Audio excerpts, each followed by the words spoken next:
Hey everybody, Dr. Alex Twenge here at Integrating Institute, and we are looking at the, as promised, the Clash of the Titans. Really, it's just me versus Megan in a squat off. Really, we're just going to do a little side-by-side comparison. Like I did the video, you guys probably already saw it, of Megan. This is 255 right here for Megan, which was a 25 lb/PR best, personal best. So that's a 25-pound PR, and this is 375 for me, which I think is also a 20-plus pound personal best. I don't know. They're both really good squats for Megan and I, respectively, especially with the fact that they're paused and we weren't peaked for this at all. We just kind of said, hey, let's see where we're at today. Let's get into it. So, first things first, let's start with this guy. So let's just watch it. Okay, so we're going to go here, bang. Here's a little bit of both. Megan's is at the wrong spot. We don't get to see her, so let's start that over right there. Bippity boppity. All right. Let's go there. Okay, so let's watch these here.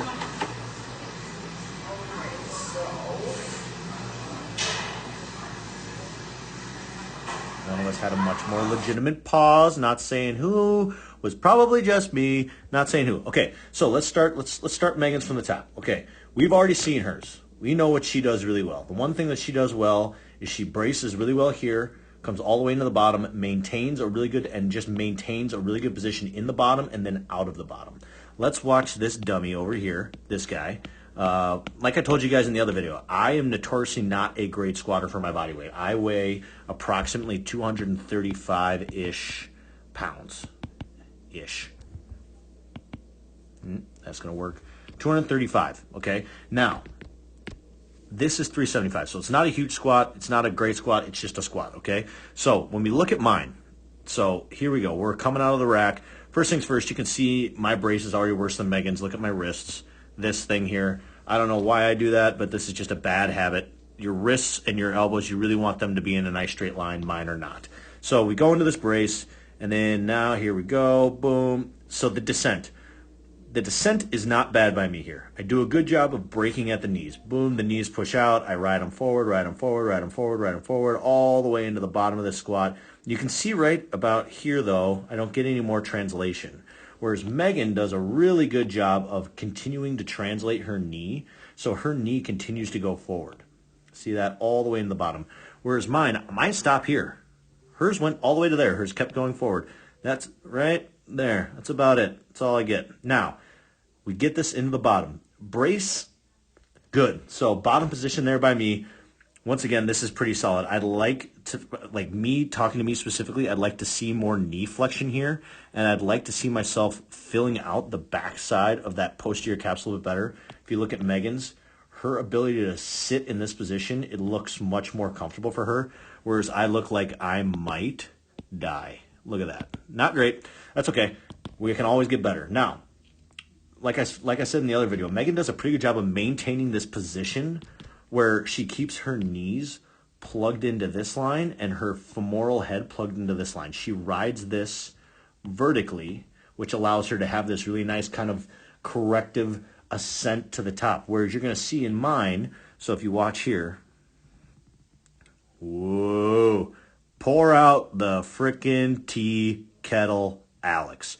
You guys see that? It's like I'm slamming my hips just frickin' straight backwards. I'm sending these puppies to Timbuktu. Look at this. Bam. That is not going to cut it. You can actually watch my elbows. See you never. Gone. So what did I do here? As soon as I do this, I lose my brace.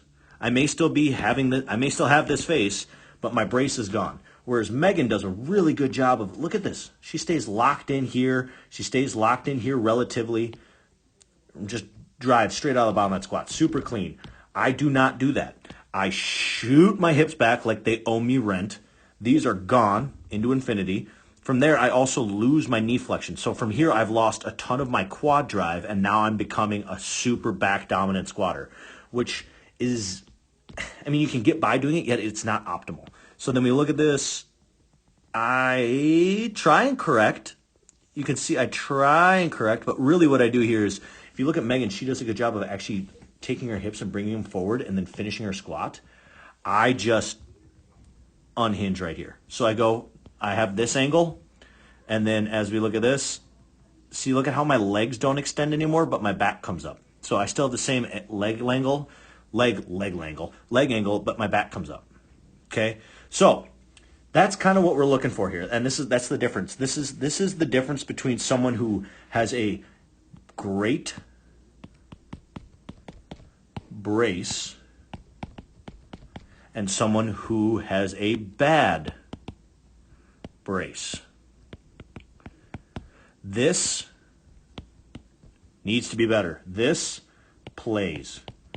Now, not to say that this is a bad squat by me or a great squat. It's just not where it needs to be. And I know this. This is the biggest thing with if you want to get better at something, you have to know you're bad at it. I know I am. Look at the look on my face. This says I need to be better. I have to be better at doing this movement because I just flat out need to be better at it. Megan's very good at this movement, and I have a lot to learn from her, which is why she makes a great training partner and a great wife, because she's better at me at a lot of things, really, just frankly. But there's your side-by-side comparison. Hopefully you guys learned a little something. If you have any questions, feel free to reach out, send me a video. We'll see what we can do. Until next time, guys.